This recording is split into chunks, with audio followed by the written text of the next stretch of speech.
एक दिन मेरे कॉलेज के जूनियर सचिन का फ़ोन आया। उसने कहा मेरी शादी तय हो गई है और 3 दिन बाद होनी है। आपको शादी में आना ही होगा। मैंने आश्चर्य जताते हुए कहा, इतनी जल्दी कैसे? उसने कहा, बात ही कुछ ऐसी है। मैंने आश्चर्य जताते हुए कहा, इतनी जल्दी कैसे? उसने कहा, बात ही कुछ ऐसी है। मैंने कहा, क्यों, क्या हो गया? कहीं तुझे प्यार वार तो नहीं हो गया था ना? सचिन बोला, अरे नहीं सर, मुझे प्यार कभी हो ही नहीं सकता। मैं बोला, तो फिर बात क्या है? सचिन बोला, अब क्या बताऊं सर, अब जानते तो हैं कि मैं कैसा हूँ। मैं बिना वो के रह नहीं पाता। मैंने उसे टोका, अभी मुद्दे पे आ। सचिन बोला, हाँ सर, वही सुना रहा था। मैं एक भाभी को घर ले आया, तब घर में कोई नहीं था। सब गांव की ही किसी की शादी में गए हुए थे। पर मेरी बहन की अचानक तबीयत खराब होने की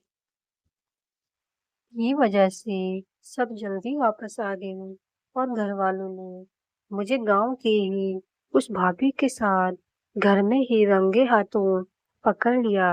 बस फिर क्या था, दादाजी ठहरे पुराने ख्यालात के। उन्होंने मेरी शादी 40 किलोमीटर दूर एक गांव में तय कर दी। वो भी मुझसे पूछे बिना। मैंने कहा, कोई बात नहीं, अब तू शादी के मजे ले। जब मन भर जाए तो बाहर वाले तो हमेशा होंगे ही।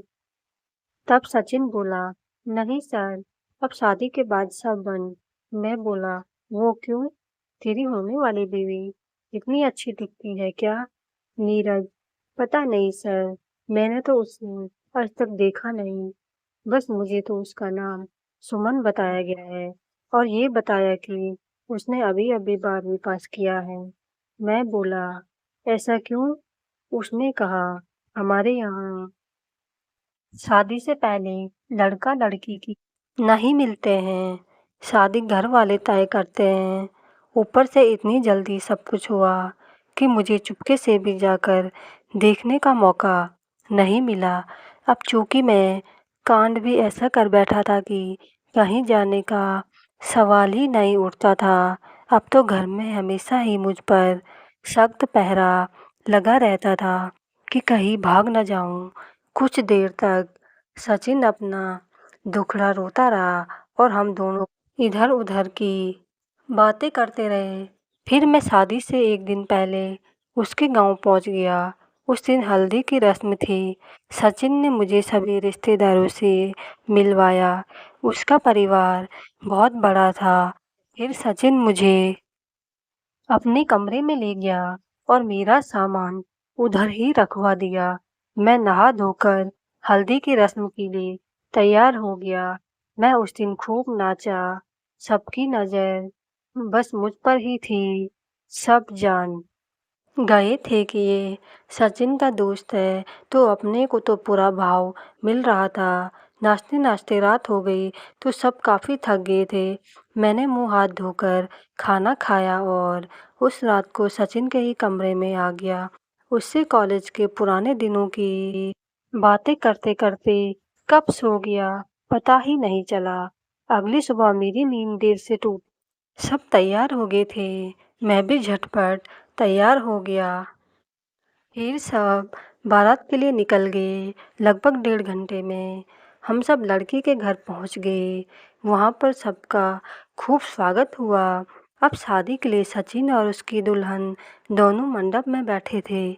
मैंने लड़की को देखना चाहा पर देख नहीं पाया क्योंकि उसने घूंघट ओढ़ रखा था। लड़की को देखने की मेरी इच्छा अधूरी रह गई। शादी अच्छे से निपट गई। बस विदाई से पहले लड़की के पुराने आशिक ने शराब पीकर तमाशा करने के कारण झगड़ा हो गया। वो झगड़ा इतना बढ़ गया था कि सचिन को बीच में आकर झगड़ा सुलझाना पड़ा। अब हम बारात से वापस आ गए। रात को 2 बज गए थे। घर आते ही सचिन और दुल्हन की आरती उतारी और उसका गृह प्रवेश हुआ। फिर सारे रस्मों के बाद सब अपने अपने घर चले गए और सभी रिश्तेदार भी एक एक करके सोने चले गए। बस कुछ आंटी वगैरह ही बाहर बैठी थी जो सचिन को वो के लेकर चिढ़ा रही थी। वे आंटी लोग दूल्हा को वो वाले रूम में धकेलने के लिए बची थी। तभी गांव की पुलिस गेट के पास आ गई और सचिन के पिता से बात होने लगी। यह देखकर सचिन और मैं गेट के पास चले गए। पुलिस वाले लड़ाई के केस के चक्कर में आए थे। बारात के लोगों ने उस शराबी लड़के को ज़्यादा ही मार दिया था तो उसने सचिन के नाम से केस कर दिया था। लड़की के गांव के थाने में जाकर माफ़ी मांगकर केस का निपटारा करना था। तब सचिन ने अपना सेहरा मुझे यह कहते हुए दिया कि किसी को मत बताना, सब परेशान हो जाएंगे, मैं जल्द ही लौट आऊँगा। और वो अपने बाप के साथ चला गया। इधर मैं दूल्हे का सेहरा थामे यह सोच रहा था कि तेरी बारी कब आएगी गुरु। मैं सेहरा पहने हुए घर के अंदर आ गया। तभी सचिन के रिश्तेदार आंटी ने मुझे देखकर कहा, अरे दूल्हे राजा कहाँ घूम रहा है, तुझे पता नहीं कि आज तेरी वो है, तेरी दुल्हन तेरा इंतज़ार कर रही होगी। चल अब देर न कर, जल्दी कमरे में जा। मैं बोला, अरे आंटी वो सुनिए तो।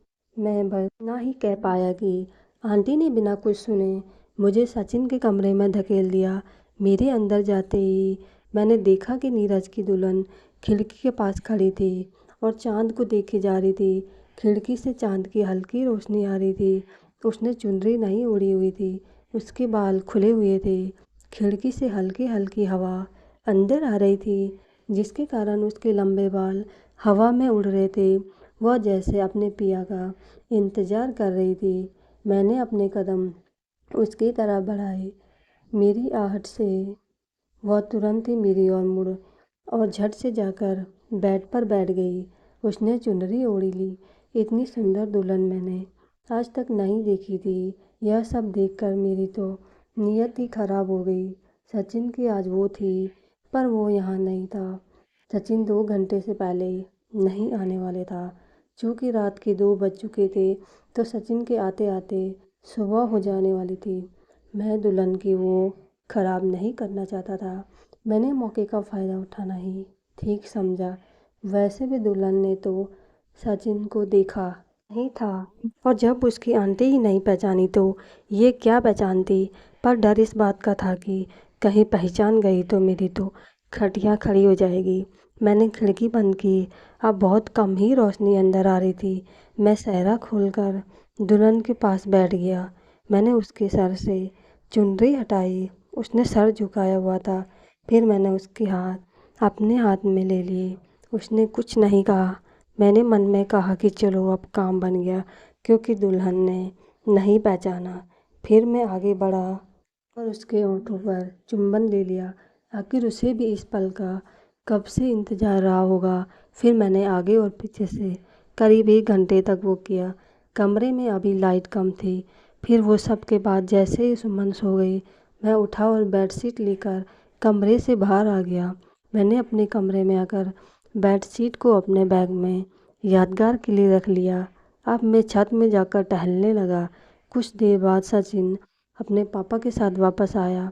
फिर सचिन कमरे में गया और सो रही सुमन को उठाकर उसने भी वो किया। फिर मैं अपने कमरे में जाकर सो गया। सुबह देर से उठा। उस दिन शाम को संगीत का कार्यक्रम था। सभी लोग तैयारी में लग गए। जब शाम हुई तो दूल्हा दुल्हन बाहर स्टेज पर चलकर आए। संगीत शुरू हुआ।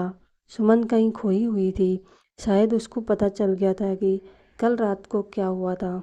उसकी निगाहें किसी को ढूंढ रही थी। संगीत कार्यक्रम समाप्त हुआ और अगले सब अपने अपने घर चले गए। मैं भी सचिन से विदा लेने गया जहाँ सचिन और उसकी नई दुल्हन साथ में थे। सचिन ने मुझे शादी में आने के लिए थैंक्स बोला। मैंने भी शादी में बुलाने के लिए थैंक्स कहा और अंदर ही अंदर बहुत खुश हुआ। नई दुल्हन मुझे ही घूरे जा रही थी। शायद उसको पता चल गया था पर कुछ बवाल नहीं हुआ।